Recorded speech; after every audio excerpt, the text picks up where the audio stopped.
Bonjour à tous, je suis la Critique Masquée et bienvenue dans cette première vidéo bilan 2016. Alors cette année, plusieurs séries ont fait parler d'elle, mais les deux dont je vais vous parler aujourd'hui ont particulièrement fait parler d'elle. Je veux bien sûr parler de Stranger Things et de Westworld. Deux séries que l'on peut grossièrement considérer comme fantastiques, mais qu'au final tout oppose. Alors d'un côté, Stranger Things, série se déroulant dans les banlieues américaines des années 80, diffusée sur Netflix. Et de l'autre côté, Westworld, série futuriste se déroulant dans un parc d'attractions style western, diffusée sur HBO. Donc on est d'accord, ça n'a rien à voir. Et en fait, c'est justement ça qui m'a intéressé. Parce qu'en fait, je trouve que ces deux séries représentent deux conceptions diamétralement opposées de ce que peut être une série, en fait. Et je vous l'avoue, en fait, j'ai aimé les deux. Donc en fait, il va pas être question de choisir son camp, de définir laquelle est la meilleure, mais tout simplement de constater qu'on peut aimer les séries dans les différentes formes à laquelle elles s'offrent à nous. Donc Stranger Things, c'est la série qui rassure. Alors qui rassure pas forcément dans son contenu, qui peut avoir son lot de moments angoissants, mais qui rassure dans sa forme. Cette série joue et réutilise les codes des films cultes des années 80, style E.T., les Goonies et plein d'autres, je vais pas tous les citer. Et de cette réappropriation de toute cette pop culture des années 80 se tisse une histoire de disparition d'enfants avec sa mère et ses meilleurs amis et le shérif qui vont tous se mettre à la recherche de ce gamin. Alors il y a aussi une agence gouvernementale assez mystérieuse et, bon, sans vouloir trop en dire, on va dire une espèce de monstre surnaturel peut-être. Alors je dis que c'est une série qui rassure, parce que c'est une série où on maîtrise tout. On est comme dans un petit cocon de nostalgie, et on se fait trimballer dans une histoire où on finit rapidement par comprendre les tenants et les aboutissants, ainsi que la plupart des rebondissements. Mais heureusement, cette série est plus ou moins faite pour être binge-watchée, c'est-à-dire pour qu'on regarde tous les épisodes d'un coup, parce que Netflix, ils les fournissent d'un coup, les épisodes. T'as l'épisode 1 et l'épisode 10 le même jour, donc tu peux tout faire d'un coup. Ce qui fait que t'as une espèce d'immersion, et tu penses pas vraiment à ce que tu regardes, t'as pas le temps de te poser et de réfléchir à tout ce que tu as regardé. Et ça permet justement de rentrer dans cette histoire sans se rendre compte qu'en fait tout ce qu'on nous raconte, si on y pense, on va totalement deviner la suite vu que ça a déjà été fait. Donc Stranger Things, ça devient une œuvre en soi, presque un film de 10 fois 50 minutes, qu'on se dépêche de regarder pour pouvoir en parler. Alors t'as ceux qui détestent, qui disent oui c'est qu'une série de références pourries, c'est du fanservice, et t'as ceux qui adorent, qui disent ah mais c'est trop bien, j'ai trop kiffé l'ambiance. Moi j'avoue que je suis plus du côté de ceux qui ont vraiment aimé. Moi j'ai aimé parce que j'ai admiré sa simplicité. C'est une série qui est pas prise de tête. C'est une série qui est accueillante. L'univers est vraiment chaleureux, enfin tu te retrouves dans cette Amérique des années 80 qui est hyper référencée, et honnêtement ça m'a fait plaisir de me retrouver dans ce monde-là, qui est un monde qui colporte tout l'imaginaire, des œuvres que j'ai aimées quand j'étais enfant, des trucs comme E.T. et les Goonies, j'ai déjà dit. Et donc de me retrouver là-dedans, honnêtement, ça m'a fait plaisir. Le casting est hyper bien foutu, les enfants sont formidables, ça faisait longtemps que j'avais pas kiffé des enfants à ce point-là dans une série. Et alors certes, il y a des grosses facilités de scénario, il y a des trucs qui sont pas forcément hyper bien amenés, mais c'était pas le problème. L'intérêt, c'était que j'ai suivi cette histoire de manière immersive. Je suis rentré dedans au premier épisode, j'en suis ressorti au 10e, et entre-temps, il s'était passé très peu de temps parce que j'avais binge-watché, et j'étais rentré dans ce monde. Alors oui, si j'avais posé le temps pour réfléchir, je pense que j'aurais moins aimé. Si j'avais eu à coup d'un épisode par semaine, je serais pas rentré dedans. Honnêtement, beaucoup moins du moins. Parce que j'aurais eu le temps de réfléchir et de me dire ouais non mais là, il va se passer ça, forcément, c'est obligé. Bah oui, parce qu'en fait il se passe ça, bah oui, c'est référencé. Mais vu que t'enchaînes, honnêtement, moi je me suis laissé porter par l'histoire, par les personnages, et j'ai vécu cette aventure avec eux. Et ce qui est drôle, c'est qu'il y a eu un jeu après Stranger Things, ça a été de regarder, ou de sortir, pour ceux qui les ont fait, toutes ces vidéos sur Vimeo, où on comparait les plans de Stranger Things avec les plans des œuvres originales qui ont inspiré Stranger Things. Des trucs comme E.T., le plan du vélo, voilà, on mettait les deux images parallèles sur Vimeo, et on regardait. Alors ça donnait lieu à un jeu de cette différence, et donc là, encore une fois, il y a eu deux clans qui se sont presque affrontés. Il y a eu ceux qui ont dit ah mais c'est tout pourri, regardez, il n'y a aucune inventivité, machin pot de poète. Et ceux qui ont dit ah mais c'est trop bien, j'ai trop kiffé ce film, alors j'ai trop kiffé cette série de cette manière-là.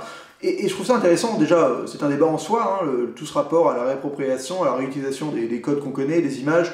Est-ce que c'est du fanservice, est-ce que c'est négatif? Alors moi, pour le coup, pour rapidement me positionner sur ce sujet, je considère que le fanservice, c'est pas péjoratif. Moi, un réalisateur qui fait du en fait, le fanservice, c'est quoi? C'est mettre des choses que les fans vont aimer dedans. Mais quand tu es un réalisateur et que tu te réappropries une œuvre parce que tu l'as adorée, parce que tu as été fan de cette œuvre, je pense par exemple à Gareth Edwards dans le dernier Rogue One, c'est pas du fanservice en tant que tel. Alors il y en a où c'est des moments où tu vois le fanservice dans le sens où c'est ostentatoire et c'est mal amené dans l'histoire, mais c'est-à-dire que être fan d'une série et faire un film qui te fait kiffer parce que tu mets les choses qui te font kiffer, c'est pas du fanservice en soi, c'en est, mais c'est pas négatif. C'est-à-dire que le mec fait un film avec ce qu'il a kiffé, et il est fan de l'œuvre originale, donc ça fatalement ça va plaire aux fans, vu que lui il fait un truc qui va lui plaire à lui. Enfin vous voyez, je suis peut-être un peu confus dans mon explication, mais c'est qu'il y a un rapport que je trouve étrange d'accuser quelqu'un de faire ouais tu fais un truc pour les fans qui vont aimer, les fans vont aimer. Bah oui, le mec est fan à la base, il fait un truc pour qu'il aime lui. Enfin il y a un rapport personnel au fait d'avoir été fan, et les mecs de Stranger Things c'est clairement ça. Les mecs ont été fans de tout ce qu'ils ont référencé dans Stranger Things, ils ont voulu se faire kiffer, enfin faire un truc en mettant ce qui leur a plus plu dans ce qu'ils ont aimé de leur enfance, et de tous balancer ça sur une saison d'une série. Donc pour moi c'est du bon fanservice. C'est pas du fanservice, je sais pas, la U-Ball qui comprend pas l'œuvre, qui a pas été fan de l'œuvre originale, et qui pense que mettre des incrustations de jeux vidéo dans son film, bah, c'est du fanservice, parce que les gens vont être contents, ils vont voir une image de leur film. Ou de Doom qui te met un plan séquence avec en POV là, où il shoot des monstres, parce que c'est dans le jeu. Non, ça c'est pas du fanservice. Ça c'est de la mauvaise utilisation d'une œuvre originale, c'est juste de l'incompréhension, le mec a pas compris ce qu'il devait faire. La fanservice c'est un mec qui réapproprie ce qu'il aime. Alors pour exemple dans Rogue One, il y a du fanservice qui m'a dérangé dans le sens où j'ai trouvé ça mal amené, ça c'est un autre problème. C'est juste quand ils mettent les deux mecs qui croisent dans le marché ou R2D2 et tout, je trouve ça d'un coup ça sort de l'histoire et ça te fait ah bah tenez je vous fais une petite référence à un truc pour vous lier le truc. Mais c'est pas mauvais, c'est juste que je trouvais ça mal amené. Mais le fanservice en général n'est pas dérangeant. Alors, par exemple j'ai lu il y a pas longtemps Ready Player One, le jeu vidéo qui va être adapté par Spielberg bientôt. Et les gens l'accusent de faire juste du fanservice parce qu'ils mettent la référence aux années 80. Mais le mec met juste des trucs qu'il a kiffé. Et si t'enlèves ça à Stranger Things et si t'enlèves toutes ces références aux années 80 dans Ready Player One, t'as plus rien parce que l'œuvre entière est basée là-dessus. L'œuvre entière est basée sur cette espèce d'esprit qui est véhiculé par ce que les gens ont aimé. Donc si t'enlèves l'essence même de ce que les gens ont aimé, bah, il te reste juste du néant. Et donc c'est étrange voilà, de faire un procès d'intention au fanservice en soi. Parce qu'il y a du bon et du mauvais fanservice. C'est pas que du mauvais le fanservice.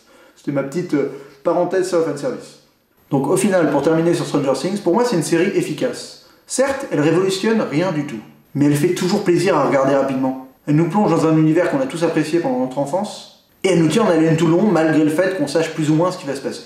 Donc bon bah c'est une vraie série quoi. Et donc de l'autre côté du spectre, on a Westworld, série qui est diffusée sur HBO. Alors pour moi Westworld c'est tout l'opposé de Stranger Things. Alors c'est une série futuriste au pitch extrêmement efficace, mais à l'intrigue extrêmement complexe et alambiquée par contre.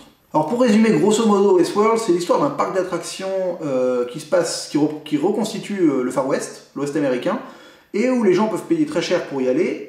Alors tous les habitants qui peuplent le parc sont des robots, et les gens qui vont visiter peuvent se prendre pour un cow-boy sans avoir le risque d'être blessés ou d'être tués, parce que voilà, ils sont protégés par des lois du parc qui font que les robots ne peuvent pas les attaquer.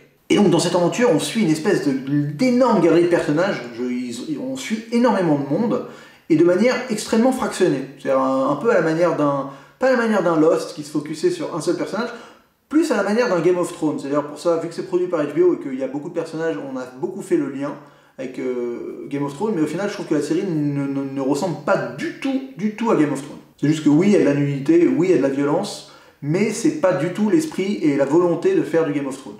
Alors la série, elle est clairement pas là pour prendre le spectateur par la main, lui dire « Assis-toi, regarde, te prends pas la tête, viens, on va tout t'expliquer facilement. » Non.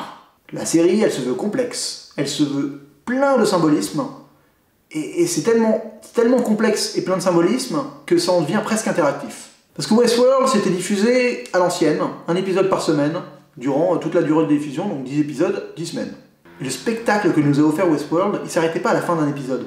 C'est presque à la fin de la diffusion que cette série prenait toute son ampleur. Après chaque épisode, il y avait des centaines de vidéos qui se mettaient à fleurir sur YouTube, ou des centaines de blogs qui étaient écrits, chacun dans le but de prouver ou d'expliquer sa théorie sur tel ou tel événement de l'épisode. Chaque scène était alors analysée, disséquée, on regardait les costumes, on regardait la lumière, on regardait les personnages, on regardait la musique. Tout était analysé pour essayer de prouver la théorie de chacun. La théorie de chacun est aussi de répondre aux questions qui sont soulevées par l'intrigue.